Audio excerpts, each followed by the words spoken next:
সেই দিন আমার মোবাইলে একটা ছেলে ইনভাইট দেয়, আমাকে বলতেছে ভাইয়া আমাকে কয়টা ডায়মন্ড দিবা। আমি বলছি ভাইয়া আমার কাছে তো ডায়মন্ড নাই, এক সময় ফ্রি হলে তোমাকে ডায়মন্ড দিয়ে দেব। তারপর সে হঠাৎ করে তার বোন এসে তাকে ওই একটা মারতে শুরু করলো। মারার শুরু করতে আমি আর চুপ থাকতে পারলাম না। আমিও মুখ করতে বলে দিলাম, আপু আপনি এই ছোট ছেলেটাকে মারছেন কেন? আর আমাকে ওইখান থেকে মেয়েটা যে কিছু বললো সেটা শুনে আমার বলার মতো ভাষা নাই। এমন কিছু বললো, 12 বছরের একটা মেয়ে হবে, 7-এ পড়ে। তার কি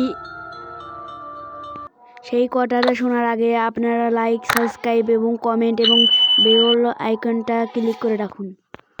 মেয়েটি আমাকে কি বললো সেটা শুনলে আপনারা অবাক হয়ে যাবেন। সে বলল, ভাইয়া আপনি যেটা জানেন না সেটা নিয়ে কথা বলতে আসেন না। তারপরে সে আমার বাইর হয়ে গেল আমার গ্রুপ থেকে। তারপর তাকে আমি অনেক দিনে অ্যাড দেওয়ার চেষ্টা করেছি। সেদিন কি বলতে চেয়েছিল আপুটা, একদিন তাও 1-2 দিন আমি প্রতিদিন চেষ্টা করতাম তাকে অ্যাড দিতে, কিন্তু সে অ্যাড ধরতো না। একদিন তাও 5-6 দিন পর একদিনে অ্যাডটা ধরে। অ্যাডটা ধরার পরে বলে, ভাইয়া কেমন আছেন? আমি তাকে বললাম, তোমাকে না তোমার বড় বোন মারবে, তুমি ফোন হাতে নিয়েছো। আর সে বলল আর মারবে না, সেদিন বেশি গেম খেলছিলাম তো তার জন্য আমাকে একটু আপু বকা দিয়েছিল।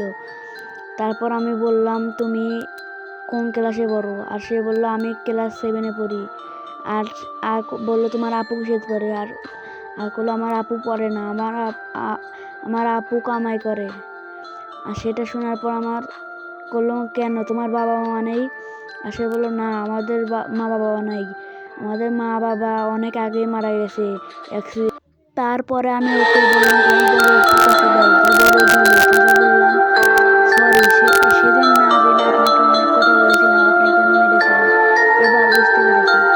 আর সে বললো, আমরা অনেক কষ্ট করে আমরা 2 ভাই করি, তার জন্য ও যখনই ফ্রি ফায়ার খেলে না তখন আমার রাগ উঠে যায়। কিন্তু ও আমাকে বলে, এই ফ্রি ফায়ার খেলে কিছুই হয় না, এটা শুধু একটা গেম না, এটা অনেকের ইমোশন। তার জন্য তারপরের থেকে 4-5 দিন গেম না খেলতে দেবো, সেই ভাতটা কিছুই খায় নাই।